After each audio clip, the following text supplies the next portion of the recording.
My girlfriend studied late at her coworker's apartment multiple times, wouldn't let me visit, and got defensive anytime I asked questions. I finally showed up and found her in his shirt. I've been with my girlfriend Vanessa, 24, for approximately a year and a half. We have been living together for the past 6 months.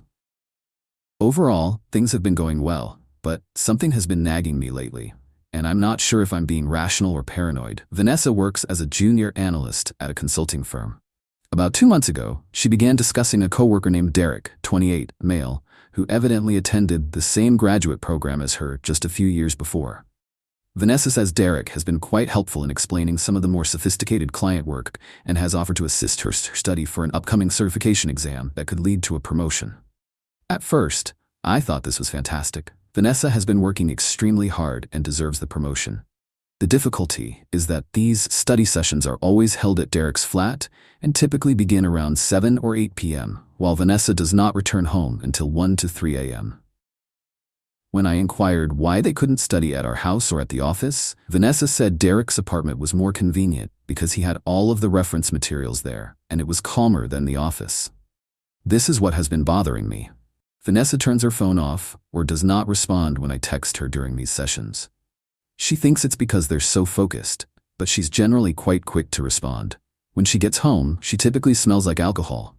When I ask about it, she says Derek occasionally offers her a glass of wine to help her relax while studying. But she's never been a big drinker before. These sessions occur 2 to 3 times each week and have been going on for roughly 6 weeks. Last week, I volunteered to bring them both dinner because they were studying so late, and Vanessa became very defensive, saying it would be distracting. When I try to express my discomfort with the scenario, Vanessa accuses me of not trusting her and calling me insecure. What truly disturbs me is that Vanessa has lots of other coworkers she could study with, including several women in her department who are also pursuing the same certification.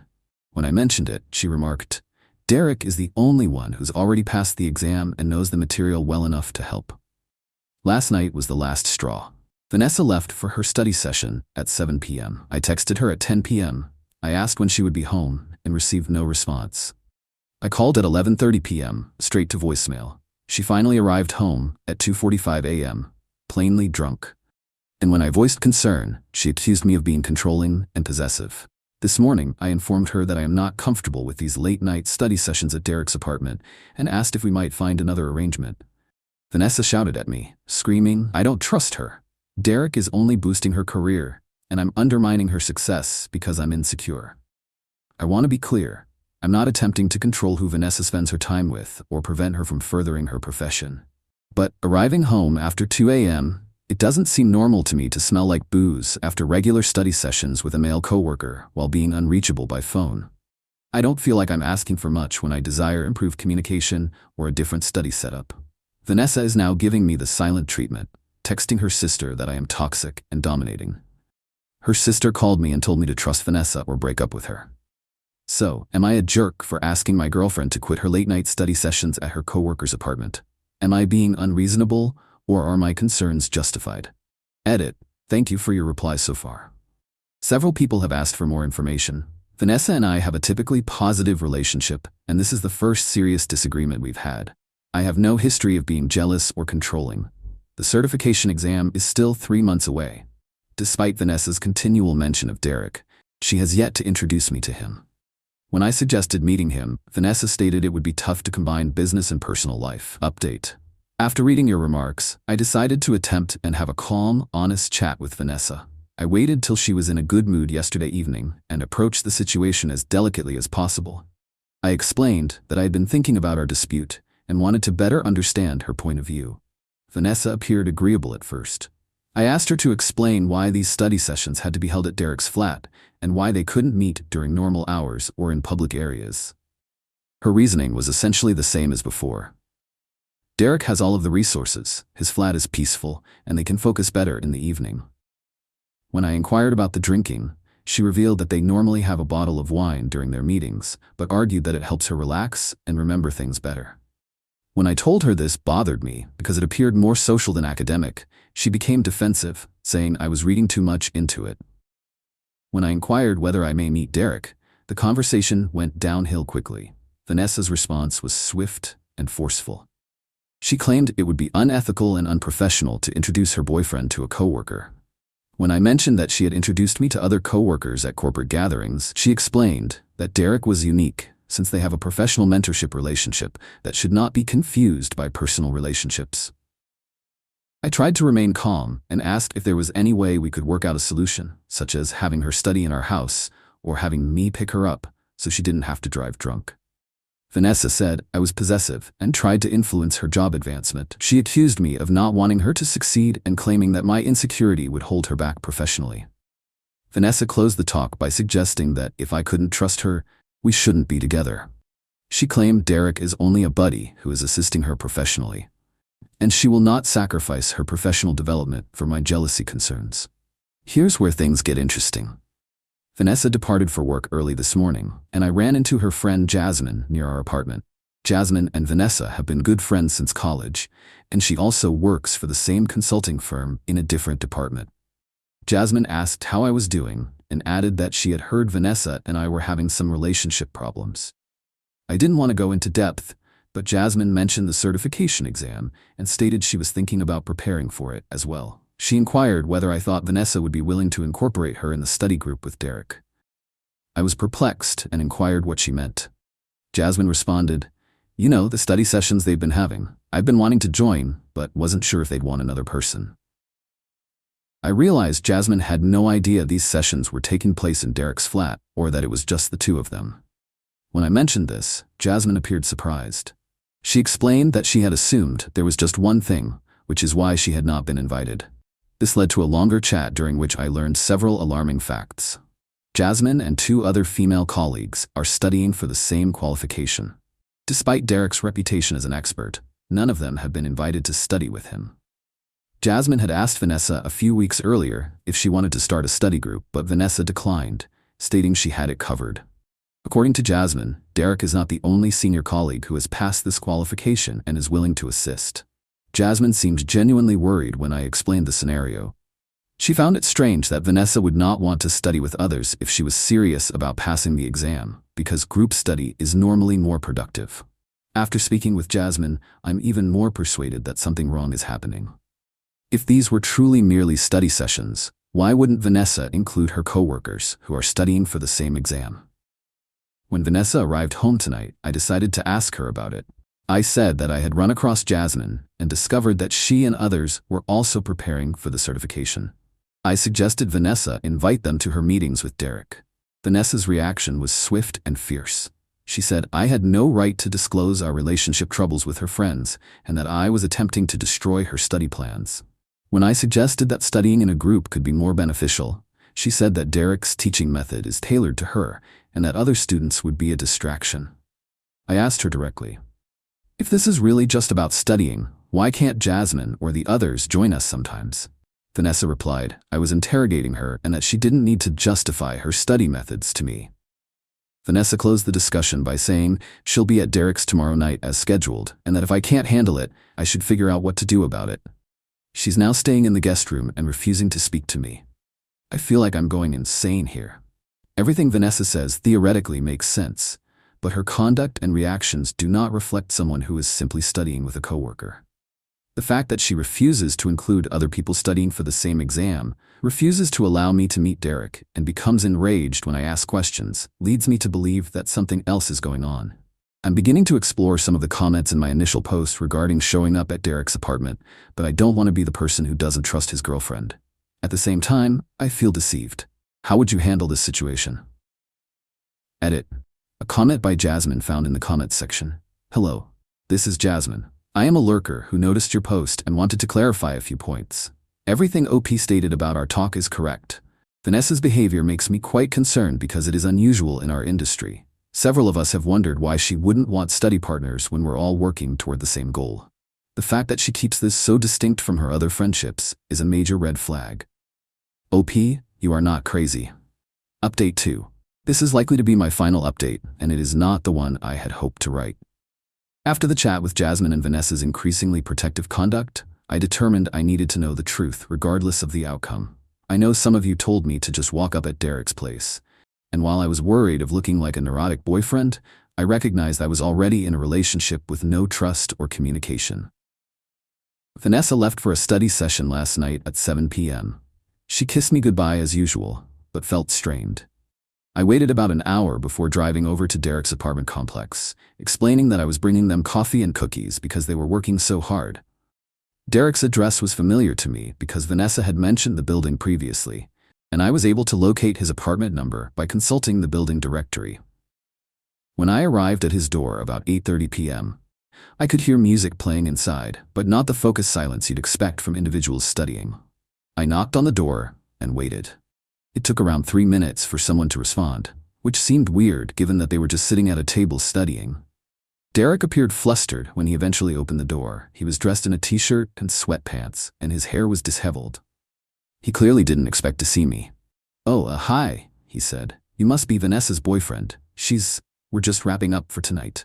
I could see into the apartment from over his shoulder. There were no books, papers, or study materials visible, only an open bottle of wine on the coffee table and Netflix on pause showing a romantic comedy. Derek looked frightened as he asked, "Can I come in for a minute?" "Actually, this isn't really a good time. Vanessa's in the bathroom and we're about to wrap up anyway." That's when I heard Vanessa's voice from deeper in the apartment asking, "Who is it?"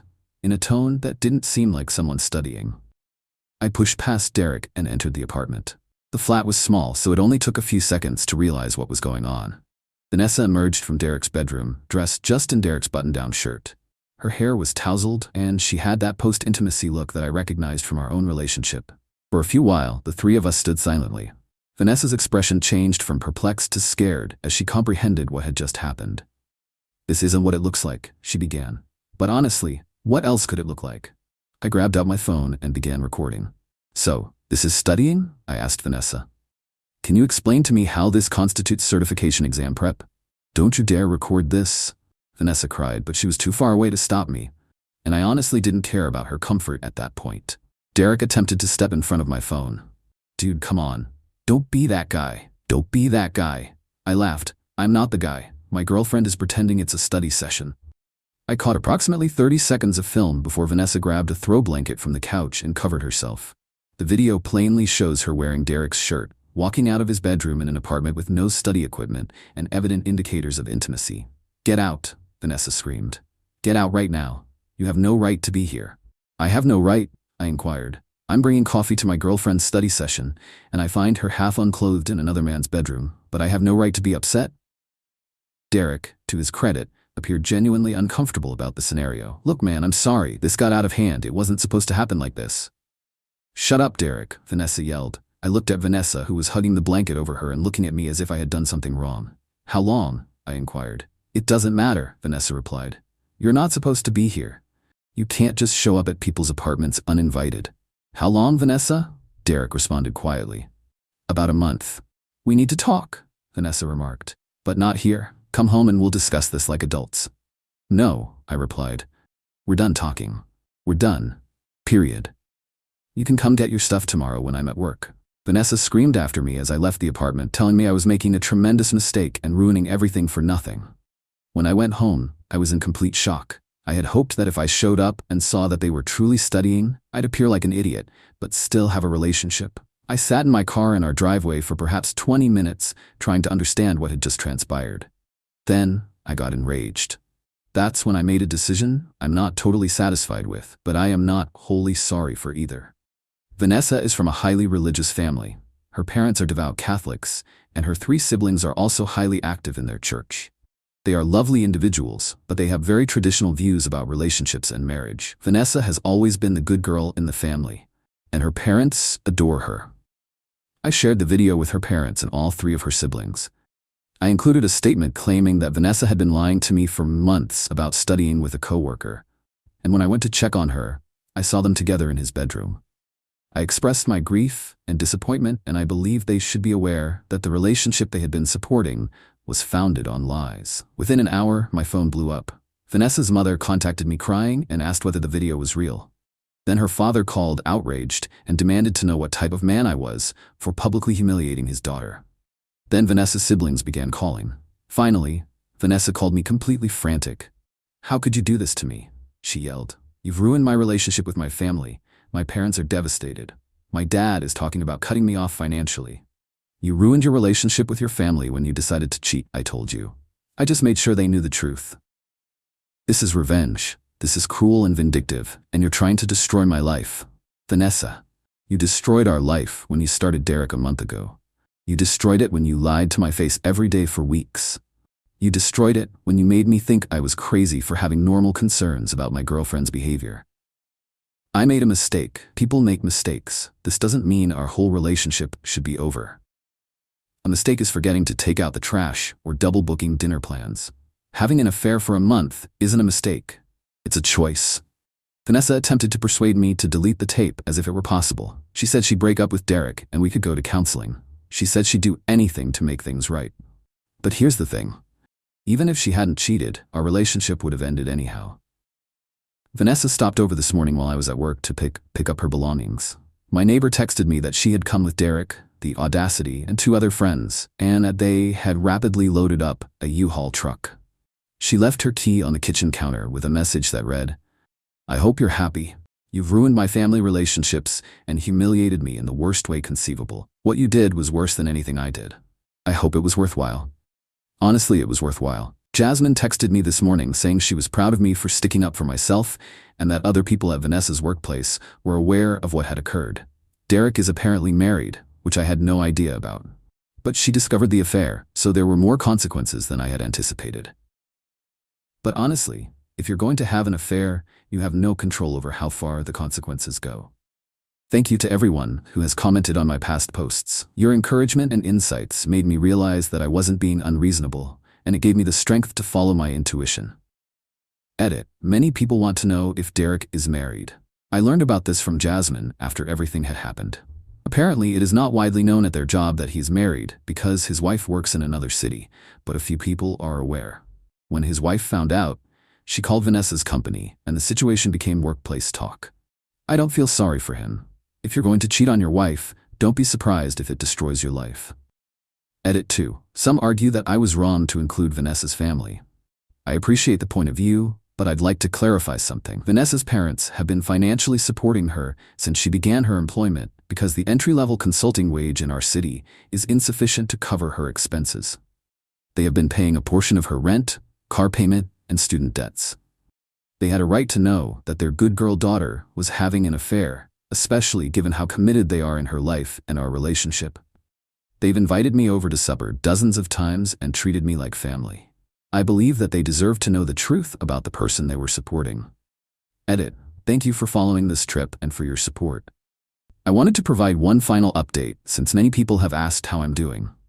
It's been a week since everything went crazy, and I honestly feel better than I have in months. The incessant anxiousness and self-doubt have gone. I am sleeping better. I'm not walking on eggshells anymore. Vanessa is currently living with her older sister, and her relationship with her parents is still strained. According to Jasmine, her father supposedly advised her that she needed to check her moral compass before they could restore normal interaction. I don't enjoy her family drama, but I don't regret my actions. Derek was dismissed yesterday. Apparently, the affair, the misrepresentation of certification competence, and the fact that he was theoretically in charge of Vanessa made it an easy decision for HR. His wife is moving forward with the divorce. Thank you again to everyone who encouraged me to trust my intuition. You most likely saved me months or years in a lie-filled relationship. I'm going to walk away from it for a while to focus on moving forward, but I'll report back in a few months on how things are going. Relax and trust your instincts. Story 2. Should I continue to ignore my future mother-in-law for starting beef between me and our neighbors? Hi guys. I haven't updated on my original posts because there isn't much of an update there. We are still in the process of getting together what we need to move and house shopping, but I will let you know when we are finally free. For now, enjoy this juicy drama I've been sitting on for a week or so. So for context, we live in a building that's attached to a few buildings, but we are on the end, so we have front and side parking for our family. Our neighbors only have the front parking, so when we moved down here, we started parking on the side of the building, so our neighbors had more parking out front. I was not driving when we first moved, so any decision-making related to parking, I was no part of. Last summer, I had to get my license for a job, so I started parking with the rest of the family on the side of the building. The problem with this? Well, the bats around here are really bad during the late summer/fall because our bug population suddenly plummeted, causing the bats to become aggressive. My job kept me out until after dark, so whenever I would come home, I would have to sprint around the side of the building to the front door. because the back door was up 2 flights of stairs that were outside, and the bats would swoop and dive at my face while I was running. One time a bat got a hold of my jacket and scared the bejesus out of me, to the point I would sit in my car panic, calling anyone who would answer to help me get inside without being attacked, and would cry my eyes out to the person apologizing when I wasn't attacked. I was embarrassed, but I'm terrified of hospital, and getting bit or scratched from a bat is an immediate trip for rabies, which is 6 shots in your stomach and roughly $10,000, depending on where you are at. Well, mother-in-law got wind of what was happening when she heard me crying and apologizing to her daughter, 12. One night that she was unfortunately the only one to answer her phone, and mother-in-law asked me to please come back outside as she wasn't being attacked like I was claiming.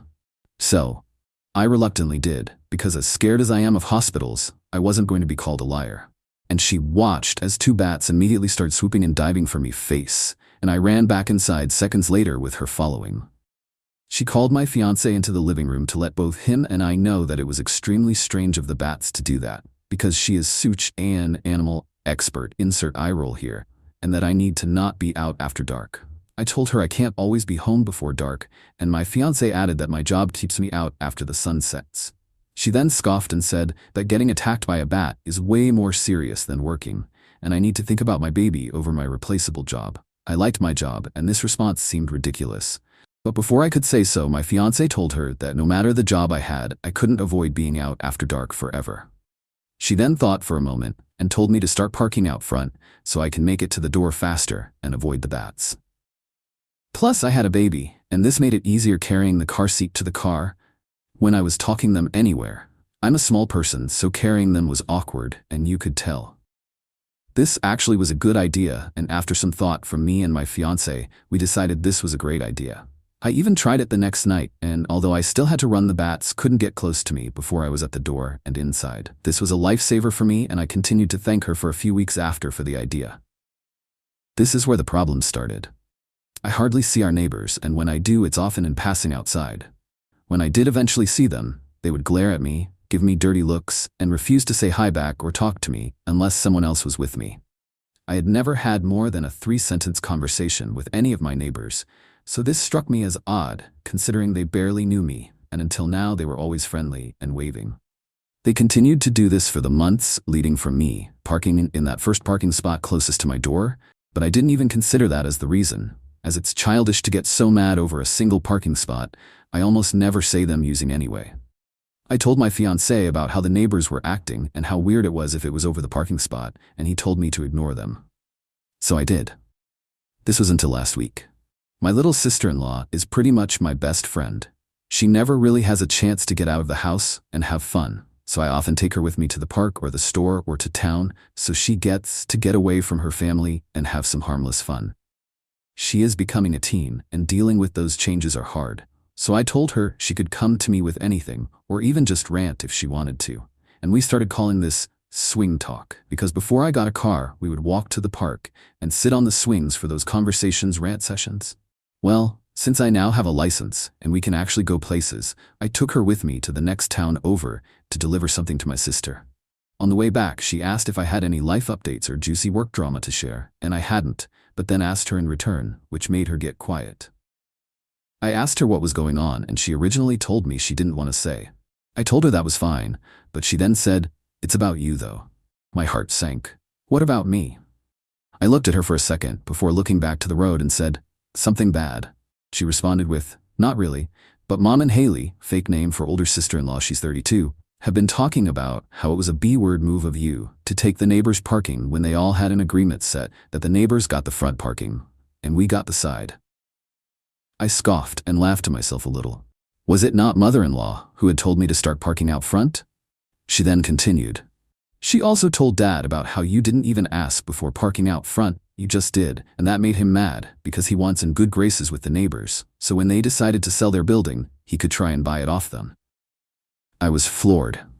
I honestly didn't know how to continue that conversation with her, so I laughed and changed the subject to the cows we were passing, but I was furious. When we got home, she asked me not to say anything about it, because she had heard over eavesdropping, and I promised her I wouldn't, but after a day of it eating at me whenever I went to my car, I told my fiancé about it. He was just as mad, because he was there when mother-in-law told me to start parking there. He then asked how I wanted to proceed, and he would help me talk to his mom if that's what I wanted to do. I said no. I didn't want to talk to his mom about it. She had already proven to me that she was sneaky and shady and didn't care about me, so why would I show her how much her evil trick affected me? I told him I didn't want to talk to her and probably won't anytime soon. He then told me I can't avoid her forever because I live under her roof. But you know what? That's exactly what I'm gonna do. Just because I'm forced to be here for the moment doesn't mean I have to talk or associate with that kind of teenager backstabbing. The neighbors still won't talk to me and glare at me, and I've started getting mean looks from people I don't even know but have seen around my neighbors' places from time to time. So, AITAF, I ignored my mother-in-law over this? I do not plan on talking with her about this. I just want to know if my reaction is justified or not.